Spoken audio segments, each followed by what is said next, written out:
বেঁচে থাকবে। আদি মোহাম্মদ হাবিবুর রহমান, বাড়িলের আন্দোগাছা, মেলান্দা, জামালপুর। সে বিগত 11-22 তারিখে অভিযোগ করে যে আমার মেয়ে স্বামীর বাড়ি থেকে বাবার বাড়ি যাইতেছিল। পথের মধ্যে যাওয়ার সময় 9-2-22 তারিখে এই আসামিরা ঐক্যবদ্ধভাবে দর্শনের উদ্দেশ্যে তাকে অপহরণ করে নিয়ে যায় এবং তাকে আটকায় রাখে। কত নাম্বার ব্যাচের পুলিশ বলেন? আমার ব্যাচ জেনে আপনি কি করবেন? আপনার ব্যাচ জেনে আমি কি করব? আপনি দেখবেন আমি কি করব? করেন ভাই প্লিজ। আমার ব্যাচ হচ্ছে 28তম ভাই, 28তম। আপনার নাম কি? ফুল নেম বলেন আপনি। আমি আপনাকে নাম বলতে কি বাধ্য? হ্যাঁ আপনি বাধ্য। আপনি আমাকে নাম্বার দিয়ে জিজ্ঞেস করতে বাধ্য করেন কেন? কারণ যে এই ডকুমেন্টটা মধ্যস্থতা করেছে আপনার মাধ্যমে মধ্যস্থতা করেছে, ওখানে আপনার নাম ছিল। মধ্যস্থতা করতে কি হইছে? আপনি কার সাথে কথা বলেন আপনি জানেন? একটা কাজ 2.5 লক্ষ টাকা দাবি করছে, এরপরে এই কাজ আমি 20,000 টাকা করাইছি। কথা বুঝছেন? এই ভূমি অফিসের মহিলারা খায় এখানে লক্ষ লক্ষ টাকা বাণিজ্য, প্রতিদিন খাবারের ব্যবস্থা আপনি দেখলে কইবেন যে মন্ত্রী এমপিরাও খায় না এই ধরনের খাবার। মানে কি যাকে লাগে আর মানুষরা কোনো মূল্যায়নই করে না, বিন্দু পরিমাণ মূল্যায়ন মনে করে। আমি তো শুনে আমি একটু বাড়ি কাজ করাতে দৌড় ফেরে আইছি যে এখন তো বলার সুযোগ। দালালি বন্ধ করে ফেলবে একেবারে। রুগী বেচা কিনা করা বা ট্রলি বেচা কিনা করা, রুগী ভর্তি করার টাকা নেওয়া 100% অফ করে। এটা শুধু ঢাকা মেডিকেল না, সব জায়গায় বললাম তো। বড় অভিযোগ আসে পঙ্গু থেকে বা ওই এলাকা থেকে। আপনি তো বললেন, আমি জানি এটা। আমরা ওয়াকেফাল, আমরা এটাকে ক্লোজ ডাউন করবো, একেবারে সিমেন্টেড করবো ইনশাআল্লাহ। গতবার তো সংসদ ভবনে আমরা ঢুকে পড়েছিলাম হাসিনা পালানোর পরে, এইবার আপনারা থাকতেই সংসদ ভবনে কিন্তু ঢুকে যাবেন। সুতরাং কোনো ঘৃণ্য রাজনীতি করার চেষ্টা করবেন না আপনারা। এইখানে কোনো পুলিশকে চুমু দেওয়ার জন্য থানাগুলোতে আক্রমণ করা হয় নাই, তারা গুলি করেছে, আমাদের 1400 ভাই বোনকে হত্যা করেছে। মাননীয় মন্ত্রী মহোদয়ের নেতৃত্বে অনারেবল প্রাইম মিনিস্টারের নির্দেশে zero tolerance, no but no if, zero tolerance. এবং কর্মক্ষেত্রে আমরা মনে করি এবং প্রত্যাশা করি যারা প্রজাতন্ত্রের কর্মচারী আছেন, article 21 of the constitution, sub article 2, সেটা পালন করবেন, ওনারা বাধ্যগতভাবে থাকবেন। আগে বললেন ট্রেনিং আছে, এখন সম্ভাব্য হতে পারে। ট্রেনিং থাকলে তো নির্দিষ্ট একটা স্কেডিউল থাকবে, একটা চিঠি আসবে যে এই তারিখে এই এতটার সময় আপনি ট্রেনিংয়ে যোগ দেবেন। তো এখন বাজে আপনি ওনাকে আবার জাস্টিফাই করার চেষ্টা করছেন ওনার বিলম্বটা। সরকারি দপ্তরে এরকম রাজকীয় চেয়ার থাকে, তো এত দামি চেয়ারে আমি বসতে পারি না। ঠিক আছে, অসুবিধা নাই। আমি গুলিবিদ্ধ সাইদ ভাইকে তুলে যখন আমি তাকে সেভ করার জন্য ডান পাশে নিচ্ছিলাম, তখন আমার দিকে তাক করে গুলি করা হয়। আমাদের শেখ হাসিনা, তৎকালীন মন্ত্রী ওবায়দুল কাদের এবং তার সাথে স্বরাষ্ট্রমন্ত্রী আসাদুজ্জামান খান কামাল সহ আওয়ামী লীগের প্রত্যেকজন নেতাকর্মী, এমপি, মন্ত্রী সকলের সুষ্ঠু বিচার, এবং শুধু আবু সাঈদ হত্যা না, প্রত্যেকটা জুলাই বিপ্লবের শহীদের হত্যার বিচার এবং সুষ্ঠু ফাঁসি আমি চাই। ভাই, হাদি হত্যার বিষয়ে তো এখনো পুনরায় তদন্ত চালু আছে সম্ভবত।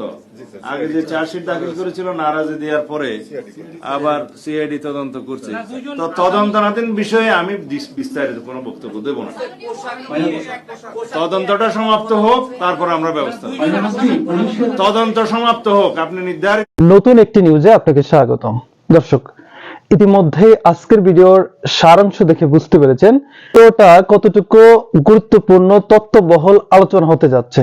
তাই অনুরোধ থাকবে ভিডিওটি না টেনে ধারাবাহিকভাবে দেখতে থাকুন। ইতিমধ্যেই যারা আমাদের চ্যানেলটি সাবস্ক্রাইব করছেন তাদেরকে অসংখ্য ধন্যবাদ। যারা এখনো আমাদের চ্যানেলটি সাবস্ক্রাইব করেনি, চ্যানেলটি সাবস্ক্রাইব করে ভিডিওতে একটি লাইক দিয়ে চলুন দেখে আসি আজকের ভিডিওর বিস্তারিত। যদি মানুষ জানতেন যে ভূমি মন্ত্রণালয় থেকে এই সেবাটা দেয়া হচ্ছে, তাহলে মানুষের সংখ্যা আরও বাড়ত। অনারেবল প্রাইম মিনিস্টারের নির্দেশে জিরো টলারেন্স। এই মন্ত্রণালয়, বাংলাদেশের যতগুলো মন্ত্রণালয় আছে, unfortunately this ministry is very questionable ministry. এই মিনিস্ট্রির দায়িত্বে যারা ইতিপূর্বে ছিলেন, তারা শুধু এই মিনিস্ট্রিকে বাংলাদেশে বিতর্কিত করেনি, বিশ্বব্যাপী বিতর্কিত করেছেন। তো যে কারণে আমাদের মাননীয় মন্ত্রী মহোদয়ের নেতৃত্বে ইটস এ টিম ওয়ার্ক। আমরা প্রথমেই মানুষের আস্থা অর্জনের জন্য কাজ করব। সেই আস্থাটা অর্জনের জন্য সর্বমহলের সহযোগিতা দরকার, আপনাদেরও সহযোগিতা দরকার। যেমন ধরেন, এই যে একটা কল সেন্টার আছে, এই সম্পর্কে আমি নিজেও জানতাম না, নিশ্চয়ই আপনারাও জানতেন না।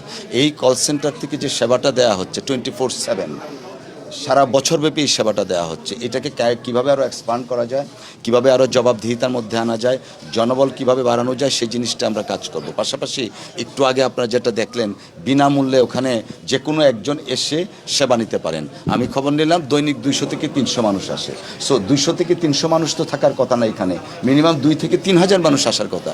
যদি মানুষ জানতেন যে ভূমি মন্ত্রণালয় থেকে এই সেবাটা দেয়া হচ্ছে, তাহলে মানুষের সংখ্যা আরও বাড়ত, প্রতিনিয়ত আরও বাড়ত। তো আমাদের এক্সিস্টিং যে সেবা কার্যক্রমগুলো আছে সেগুলো হাইলাইটেড করা হবে, এটা আপনাদের মাধ্যমে করতে চাই। আর পাশাপাশি যে কথাটা বলেছেন যে এই মন্ত্রণালয়ের বিষয়ে একটা দুর্নীতির বিষয় সকলেই জানেন, সেটা আপনারাই বলেন। এই ব্যাপারে মাননীয় মন্ত্রী মহোদয়ের নেতৃত্বে অনারেবল প্রাইম মিনিস্টারের নির্দেশে zero tolerance, no but no if, zero tolerance. এবং কর্মক্ষেত্রে আমরা মনে করি এবং প্রত্যাশা করি যারা প্রজাতন্ত্রের কর্মচারী আছেন, article 21 of the constitution sub article 2 সেটা পালন করবেন, ওনারা বাধ্যগতভাবে থাকবেন। যদি ওনাদের স্বীয় কর্ম থেকে কোনো ধরনের গাফিলতি পাওয়া যায়, তারপরে আর্টিকেল 21-এর যে বাধ্যবাধকতা আছে সেটার কিন্তু ওনারা ব্যত্যয় ঘটাবেন। তো আমরা আশা করছি সকলে মিলে টিমওয়ার্কের মাধ্যমে আমরা কাজ করব, যেন এই মন্ত্রণালয় বাংলাদেশে একটা উদাহরণ সৃষ্টি করতে পারে, যে মন্ত্রণালয়টা দেশ এবং বিদেশে অত্যন্ত সমালোচিত, কোয়েশ্চেনেবল, সেই মন্ত্রণালয়টাকেই আমরা মাননীয় মন্ত্রীর নেতৃত্বে একটা মানুষ বান্ধব, গণবান্ধব মন্ত্রণালয়ে পরিণত করতে চাই, যে কারণে আমাদের সর্বমহলের সহযোগিতা দরকার। এবং আপনাদের কাছেও আমরা অনুরোধ জানাবো, কোথাও কোনো ত্রুটি থাকলে, ত্রুটি মানুষের হতেই পারে, সেই ত্রুটিটা যথাযথ কর্তৃপক্ষের নজরে আনলে ব্যবস্থা নেওয়া যাবে। তাছাড়া আমাদের মন্ত্রণালয় থেকে অভিযোগ দায়েরের নির্দেশিকা আছে, সেই বিষয়ে কিন্তু অনেক মানুষই আমরা জানি না। আমি গত 3-4 দিন মাননীয় মন্ত্রীর নেতৃত্বে নির্দেশে আমরা কাজ করছি। আমাদের মন্ত্রণালয়ের যে এক্সিস্টিং সেবাগুলো আছে সেই সেবাগুলো এক্সপোজ করা দরকার। সেই সেবাগুলো যদি মানুষ জানতেন তাহলে হয়তো মন্ত্রণালয়ে যেভাবে কোয়েশ্চেন করা হচ্ছে ততটা হতো না। এই যে কল সেন্টারটা আছে, কয়জন মানুষ জানেন আপনারা?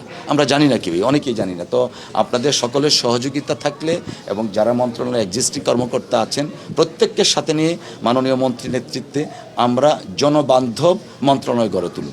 বিএনপি শহীদ প্রেসিডেন্ট জিয়াউর রহমান এবং দেশমাতা বেগম খালেদা জিয়ার আদর্শে এখন আর বিশ্বাস করে না, তারা সেই চিন্তা চেতনা লালন করে না।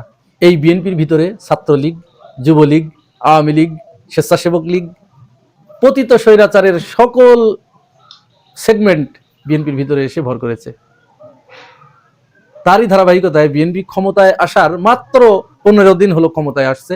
আজ আমি যখন এই ভিডিও করছি, তারা মন্ত্রী পরিষদ গঠন করেছে, সরকার গঠন করেছে। এই সরকার গঠন হবার পরে অন্তত 50টি লাশ তারা উপহার দিয়েছে। 50টি, আমি দিয়ে দিচ্ছি রেকর্ড। আর ধর্ষণের কথা তো বলবোই না। কখনো দাদির কাছ থেকে নাতিকে কেড়ে নিয়ে ধর্ষণ করা হয়েছে, বাবার কাছ থেকে মেয়েকে কেড়ে নিয়ে ধর্ষণ করা হয়েছে। এরকম অহরহ ঘটনা আমাদের চোখের সামনে ভাসছে। আর চাঁদাবাজি, ছিনতাই, দুর্নীতি, লুটপাট, এগুলোর কথা তো বলবোই না। এই যখন অবস্থা, তখন আমাদের স্বরাষ্ট্রমন্ত্রী সালাউদ্দিন আহমেদের কাছে সাংবাদিকেরা চাঁদাবাজি সম্পর্কে প্রশ্ন করেছিল। চাঁদাবাজি সম্পর্কে প্রশ্ন করার সাথে সাথে মাননীয় স্বরাষ্ট্রমন্ত্রীর অবস্থাটা দেখুন। তাদেরকে চিহ্নিত করে আইনের আওতায় নিয়ে আসেন, আইন শৃঙ্খলা বাহিনীর হাতে তাদেরকে সুপর্দ করেন, কিন্তু কোনো অভিযোগ ঢালাও হবে করলে তো তার জবাব দেওয়া যায় না। তিনি কোনো প্রশ্নের উত্তর না দিয়েই দাঁড়িয়ে গেলেন, উঠে পড়লেন যে আপনারা যদি উদ্দেশ্য প্রণোদিতভাবে কমপ্লেইনের সুরে যদি প্রশ্ন করেন তাহলে এই প্রশ্নের কোনো জবাব আমরা দিতে পারি না। তিনি বলছেন যারা চাঁদাবাজি করছে তাদেরকে ধরে আইনের আশ্রয় দিয়ে দেন। আইনের আশ্রয় কে দেবে? এই দায়িত্ব কি অন্য কারো? সাংবাদিকদের কাজ তো আপনাকে নোটিশ করা, তারা আপনাকে নোটিশ করছে। তো এটার ব্যবস্থা না আপনি নেবেন, পদক্ষেপ আপনি নেবেন, আপনি না হোম মিনিস্টার, আপনার উপরেই তো এই দায়িত্ব বর্তায়। আপনি কি অস্বীকার করতে চাচ্ছেন যে দেশে চাঁদাবাজি হচ্ছে না? মিডিয়াগুলোকে হয়তো আপনারা কিনে ফেলেছেন, তারা সেখানে একটা সংঘবদ্ধ চক্র হবার কারণে তারা সেগুলো প্রচার করছে না, কিন্তু সামাজিক যোগাযোগ মাধ্যম তো আপনি বন্ধ করতে পারেন নাই। সেখানে একেবারে তাজা খবর, যারা প্রত্যক্ষদর্শী, ঘটনার স্পটে যারা অবস্থান করছে, তারা তাদের এই হাতে থাকা মুঠোফোন দিয়ে কাঁচা ভিডিও করে, একেবারে কাঁচা ভিডিও ছেড়ে দিচ্ছে সোশ্যাল মিডিয়ায়। এটা তো অস্বীকার করার কোনো উপায় নাই। তো এইটা করার পরে সাংবাদিকরা আপনাকে নোটিশ করেছে, আপনি তো সেক্ষেত্রে উঠে চলে যেতে পারেন না। আপনি তো একটা রূপরেখা দিতে হবে আপনার। আপনি আমাদের স্বরাষ্ট্রমন্ত্রী, আপনাকে তো পথ দেখাতে হবে, আপনাকে তো আশার বাণী শোনাতে হবে জনগণকে। আপনি রাগ করে উঠে চলে যাবেন, এই জন্য তো আপনাকে স্বরাষ্ট্রমন্ত্রী বানানো হয় নাই। এরপরে এলিট সমাজ যারা, তারা খেপেছে যে কারণে বিএনপি দ্বিতীয় যে ভুলটি করেছে, জুলাই সনদকে তারা না করে দিচ্ছে, একেবারে নাকচ করে দিচ্ছে। হাফিজউদ্দিন আহমেদ তিনি পরিষ্কার করে বলেছে যে ওই সময় আমরা সংস্কার কমিশনে বারবার আসা যাওয়া করেছি, কারণ আমাদের একটা নির্বাচন দরকার ছিল। নির্বাচনটা যাতে তাড়াতাড়ি হয়, শুধু আমরা নির্বাচনের জন্য আমরা তাদের কাছে গেছি এবং তাদের কথা শুনেছি।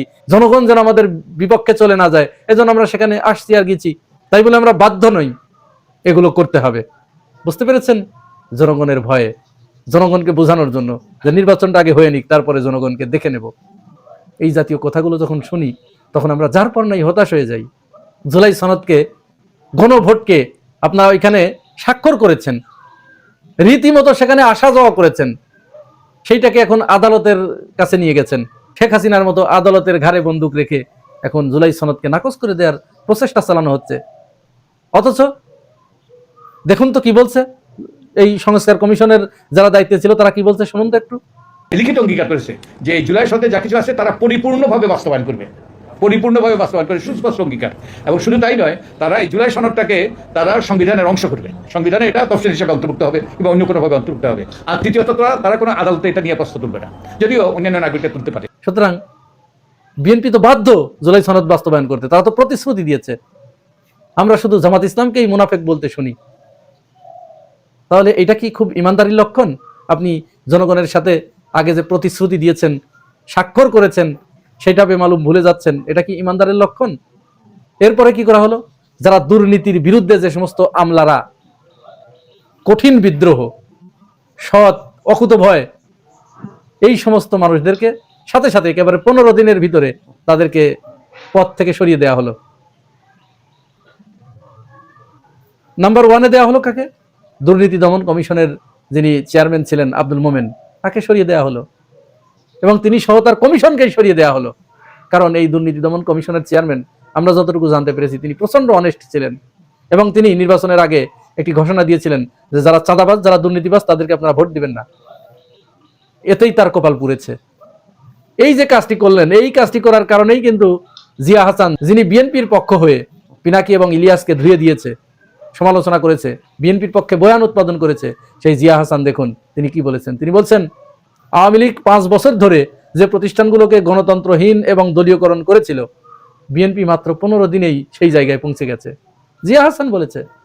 ছাত্র দলের এক নেতা তিনি বলেছেন, জুলাই গণ অভ্যুত্থান নিয়ে বলেছেন, জুলাই সনদ নিয়ে বলেছেন যে এইটা আমাদেরকে চরম খেসারত দিতে হবে। এর জন্য ছাত্র দলের ঢাকা বিশ্ববিদ্যালয়ের যিনি জিএস প্রার্থী ছিলেন হামিম, তিনিও সত্য কথা বলার অপরাধে, সঠিক কথা বলার অপরাধে, ন্যায় ভিত্তিক কথা বলার অপরাধে তাকে বহিষ্কার করা হয়েছে, শোকজ করা হয়েছে। শুধু তাই নয়, কুষ্টিয়ার ডিসি ইকবাল হোসেন, তিনি কুষ্টিয়া অঞ্চলে মাত্র 3.5 মাস ছিলেন। এই 3.5 মাসের ভিতরে যারা চাঁদাবাজ, যারা বালুখোর, যারা টেন্ডারবাজ, যারা হাট ঘাট মাঠ দখল করে যারা খায়, যাদের একমাত্র ইনকাম সোর্স এটা, যারা মাদক কারবারি, চোরা কারবারি, এদের ঘুম তিনি হারাম করে দিয়েছিলেন। খুব তাড়াতাড়ি নির্বাচনের পরে সেই সমস্ত অসাধু লোকদের, সেই চাঁদাবাজদের, সেই মাদক কারবারিদের কথা শুনে তাকে সেখান থেকে প্রত্যাহার করা হয়েছে। শুধু তাই নয়, শেষ হবে না বলতে গেলে, এই গুলশান জোনের ডিসি আপনারা জানেন, আমি ভিডিওটি জুড়ে দিচ্ছি দেখুন, তিনি একটি গাড়ির কাগজ চেক করতে গিয়েছিলেন। গাড়ির কাগজ চেক করা পুলিশের অপরাধ। অপর প্রান্ত থেকে যিনি গাড়ির মালিক, তিনি পুলিশকে সন্তুষ্ট করতে পারছিলেন না, তার কথার ভিতরে সন্দেহের উদ্রেক হচ্ছিল। তখন তিনি যখন গাড়িটাকে থানায় নিয়ে যাওয়ার জন্য নির্দেশ দিলেন, এরপরে ওই গাড়ির মালিক বিদেশে সৌদি আরবের কোনো এক মহা ক্ষমতাধর, আমেরিকার প্রেসিডেন্টের চাইতেও ক্ষমতাধর এক ব্যক্তিকে ধরিয়ে দিলেন। তিনি ওখান থেকে বললেন, আমি কে, আপনি কার সাথে কথা বলছেন, আপনি চেনেন, আপনার নাম কি, কততম ব্যাজ, ইত্যাদি ইত্যাদি। অধ্যত্বের কি সীমা রে ভাই, নাম কি আপনার? কত বড় ক্ষমতা। এবং তিনি তার হ্যাডম দেখিয়ে দিলেন। 2 দিনের মাথায় গুলশান জোনের ওই ডিসিকে সরিয়ে দেওয়া হয়েছে তাকে। এই যে দেখুন, এইভাবে চলছে দেশ। এই যখন অবস্থা, তখন যারা বিএনপির ভিতরে একেবারেই যারা ইনোসেন্ট, যারা অত্যন্ত ত্যাগী, যারা সৎ, প্রকৃত পক্ষে সৎ, যারা জ্ঞানী, মেধাবী, বুদ্ধিজীবী, বুদ্ধিমান, এরা এই বিএনপির প্রতি চরম বিতৃষ্ণ হয়ে গেছে, বিএনপির প্রতি চরম বিরক্ত হয়ে গেছে। তারা বিরক্ত হয়ে তারা মুখ খুলতে শুরু করেছে। এইভাবে যদি একের পর এক দলের ভিতর থেকে যারা ত্যাগী নেতা, যারা সৎ এবং মেধাবী, তারা যদি এইভাবে মুখ খুলতে শুরু করে, তাহলে কোথায় গিয়ে দাঁড়াবে একবার চিন্তা করতে পেরেছেন? আশা করি বিএনপি এটি চিন্তা করে দেখবে।